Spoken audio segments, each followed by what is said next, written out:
At yan na nga guys, bali ito ang ating i-repair ngayon.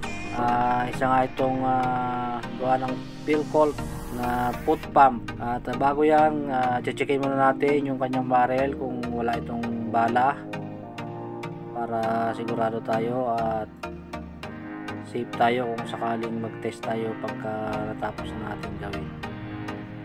Ayan, kita nyo naman yung dulo ng nakarating na dyan, ibig sabihin wala siyang bala. So proceed na tayo sa pagbabaklas nito. Sa pagbabaklas niyan, katulad din nung ibang pangkaraniwang airgun na meron niyang tornilyo dito sa ilalim. Ayan, nagamit tayo ng flat screw para matanggal itong tornilyo na to. Ayan, luluwagan lang natin. Kuha lang din tayo ng lagayan natin ng mga parts para hindi magkahiwa-hiwalay. Tapos yung mga tools na kailangan nating sa pagkakalas. Ayan, yan yung mga kailangan kong gamit.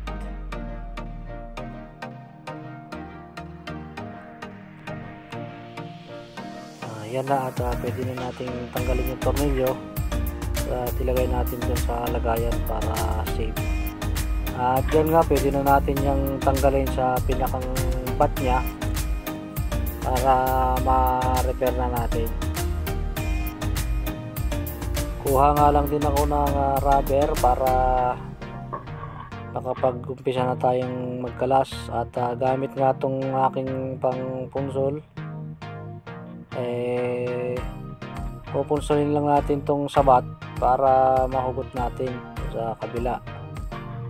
At yan ay ilalagay natin yan sa ating lagayan, yung mga parts na tinatanggal natin. Yan may yan dyan, may rubber yan na seal dyan sa puta na yan. At tatanggalin lang natin yan. Parang matigas na yung pinakang goma nya, para na siyang naka-vulcanize doon sa pinakang tubo. Bali siguro mamaya ko na yan babalikan. Dito na muna tayo sa may bandang dulo. Tanggalin muna natin yung ibang mga parts. Unahin ko pala munang kalasin tong pinakang bombahan nya. Gagamit lang ako ng Phillips screw. Tapos tatanggalin ko tong isang screw dito. At nabubunot na natin yung na yan, pinakang pump. Ayan, kung makikita nyo, talagang na, pinakalawang na yung rod. Tsaka pipimpipi na yung pinakang sapatilya nya, o yung pinakang gasket. Tatanggalin ko lang itong isang nut na ito para mahugot natin yung pinakang gasket na sapatilya nya, tsaka itong kanyang washer. Titignan ko yung kanyang sapatilya. At yan, kung makikita nyo, mayroon na siyang mayroon na siyang lamat, mayroon na siyang punit sa tagiliran. Ganito na yung naging itsura niya, kaya hindi na siya nakakapag-pump ng hangin. Sunod naman nating tatanggalin yung isa pang pin para matanggal naman natin yung goma dyan, pati na yung pinakang firing pin nya na nasa loob. Yan, pupukin lang natin yung pin para umusli sa kabila at pwede na nating batakin ng plies.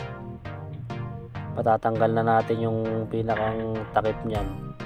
Isikwatin lang natin yung goma at kapag tumagilid pwede na nating ipitin, tapos batakin natin palabas.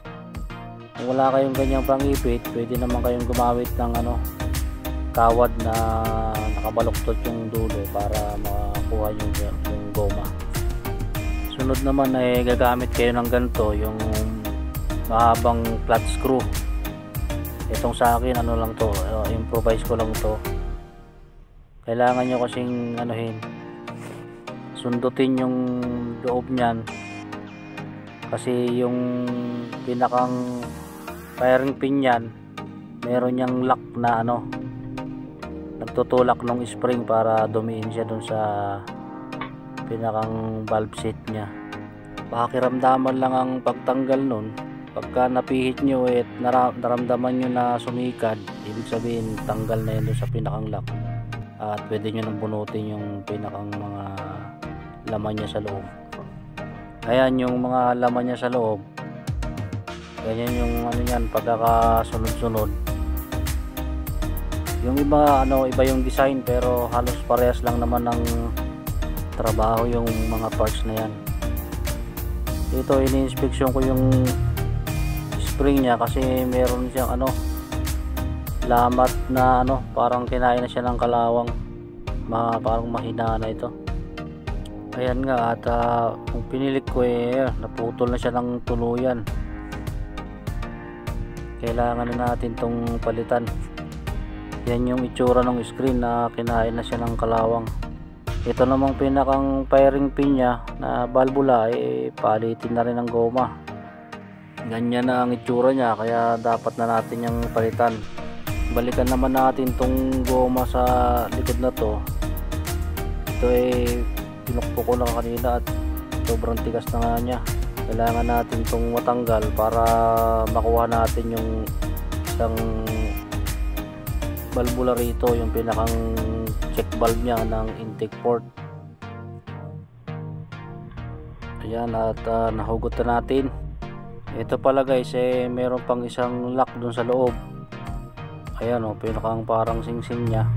Pag tanggal niya na pwede na natin hugutin yung pinakang intake port valve niya. Ayan, yan ang itsura niyan.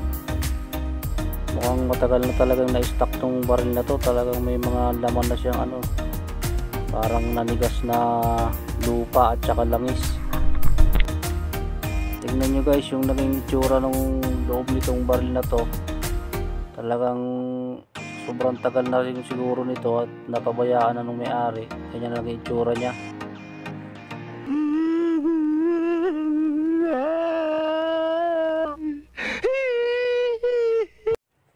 Dito guys, binabad ko muna siya sa binuhusan ko siya ng krudo para lumambot yung mga nanigas niyang sa loob. Tapos siguro kinabukasan ko na to kukuskusin ng basahan para malinis. Dito guys, papaliwanag ko na lang sa inyo yung mga function ng mga parts nito. Bali sa intake port, ganyan ang forma niyan. Dito yung bombahan yan ng hangin. Pagka pinapump yan dyan, yung hangin na naiipon na high pressure, papasok yan dyan sa butas na yan. Tapos itutulak niya yung valvula na yan. Pagpasok ng hangin, bubukas niya yan. Tapos sasara. Tapos bomba, pasok yung hangin, sasara ulit. Ganun lang yun hanggang sa makaipon siya ng hangin. Tapos yung likod naman yan, ganyan yan ang itsura niyan. Di ba yung kinalas natin kanina na na may goma tapos may lock, ganyan yun. Ganyan ang itsura niyan. Nandiyan yung goma niyan para hindi siya magkaroon ng singaw sa likod. Yung butas na yan, yung naiipong hangin, dyan dadaan yun, tataas yun dun sa papunta sa punduhan ng tangke sa ibabaw ng airgun. Yung intake port at saka yung exhaust niyan halos magkaparehas lang ng piyesang ginagamit. May konti lang silang pagkakaiba sa design. Magkabaligtad lang sila ng kabit kasi nga magkabaligtad sila ng trabaho. Yung intake para pumasok yung hangin at yung exhaust naman niya para hindi makalabas yung hangin na iipon hanggat hindi mo ipinuputok yung baril. Bali ganyan ang pagkaka-design yan sa exhaust. Yung spring yan yung tumutulak yan sa valve na yan para hindi makalabas yung hangin. Kapag naman yan ay ipuputok mo, ay papaluin nyo ng hammer dyan sa likod.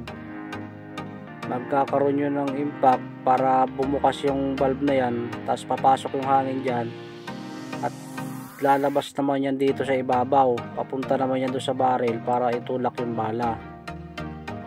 Ang pagkakaiba lang naman nila ay itong exhaust, meron yung butas sa ibabaw, ayan. Tapos mas mahigpit yung butas niya sa likod na dinadaanan ng pin, ng firing pin, para maiwasan yung singaw dito sa likod, yung tinatawag na blowback. Kung maluwag kasi yan, dyan dadaan yung hangin sa likod, imbis na dyan sa taas. Dapat dyan lang siya diretso sa taas para maitulak niya ng maganda yung bala. At ito naman yung pinakang lock nga nung ating spring ng firing pin. Papaliwanag ko sa inyo kung paano yan gumagana. Yan yung pumipigil dun sa spring na tumutulak naman dun sa balbula na firing pin para manatili yung nakasara kapag hindi natin ipinuputok. Napipigil niya yung spring na yon dahil dun sa loob ng tubo na pinagsasaksakan natin sa kanya ay meron dong isang maliit na kuntil na sinasabitan niya. Yung kuntil na yon, dyan yung dadaan sa pinakang bukit na yan ng lock na pinapasok natin. Kapag yan pumasok na yan dyan, pararamdaman mo yan, may didiin mo yung spring pababa, tapos ililiko-liko mo yung kaliwat kanan.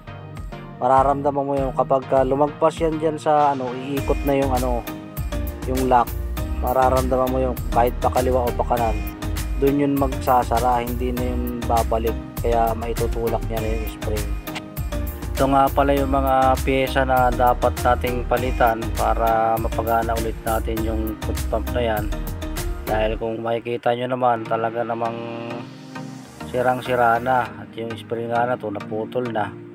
Tsaka itong sapatilya, kailangan natin yung palitan ng bago para muli natin itong mapagana. Yan guys, dumating na yung aking pinabiling sapatilya. Bali, ginawa ko ng 3 para kung sakaling may magpagawa uli, meron na akong magagamit. Ilalagay na natin yan dito sa kanyang pinakang rod. Ilagay lang natin yung pinakang washer niya sa likod, yung malaking washer. Tapos lagyan din natin ng washer sa harapan. Pwede na natin ikabit yung nut niya para mamaya isasalpak na lang natin siya. Higpitan lang natin to ng maganda guys para wala siyang singaw kapag nagbobomba na tayo mamaya. Sunod nating ikakabit itong kanyang balbula, yung pinakang firing pin. Ganitong pagkakasunod-sunod yan. Pinalitan ko na nga pala ng spring yan kasi nga naputol na yung spring. Mali, yan yung spring. Medyo maliit yung pinalit ko pero pang spring talaga yan, ng pang talaga, pang firing pin talaga yan. Lalagyan ko lang ng konting langis tong pinakang stem niya para hindi siya maganit mamaya kapag kinabit na. Ilalagay natin yan dun sa pinakang tangke ng baril, tapos pipihitin natin itong mahabang screw para mailagay natin siya dun sa kanyang tamang lagayan. Kailangan nakakasa yung baril kapag ipinasok nyo yung firing pin na yan, at makikita nyo na andyan yung stem yan, lalabas yan dyan sa may hulihan. Kailangan nyo lang diinan ng mahabang screw yung lock nyan at ikutin nyo ng pakaliwa o pakanan para mag-lock. Malalaman yung nakalock na yan kapag itinulak nyo yung stem ng valve na bumabalik dahil may spring na yan na tumutulak sa kanya. Ito nga pala yung ginawa kong mga rubber seal nya. Gumamit lang ako nitong aking DIY na puncher, tapos pinuncher ko yan dito sa goma. Yan, gumawa ako ng bali tig 3 sa magkabila para medyo makapal.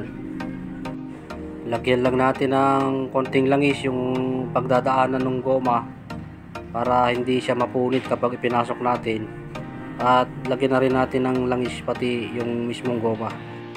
Ipasok na natin yung goma at kasunod yung lock nito na bakal. I-align lang natin yung mga butas nito at pwede na natin ikabit yung pinakang pin para nakalock na siya. Sunod naman natin kakabit itong pinakang valve niya ng intake port sa may hulihan. Sunod naman yung pinakang lock niya na pinakang singsing. At ikakabit na natin yung pinakang rubber seal niya. Kailangan lang natin tong lagyan ulit ng langis para hindi masira yung goma kapag ipinasok na natin. Pag naikabit na natin yung rubber seal, isunod na natin yung pinakang lock niya na bakal at ikabit na rin natin yung pinaka-pin niya para nakalock na siya. Matapos yan, dako naman tayo dito sa may harapan. Kakabit natin tong kanyang pangbomba. Linisan lang natin maigi yung pinakang rod niya, tapos lagyan natin ng langis para madulas siya pagka pinagpapump na natin siya. Lalagyan din natin ng langis yung pinakang sapita niya para hindi yan masira kapag tayo ay nagbobomba.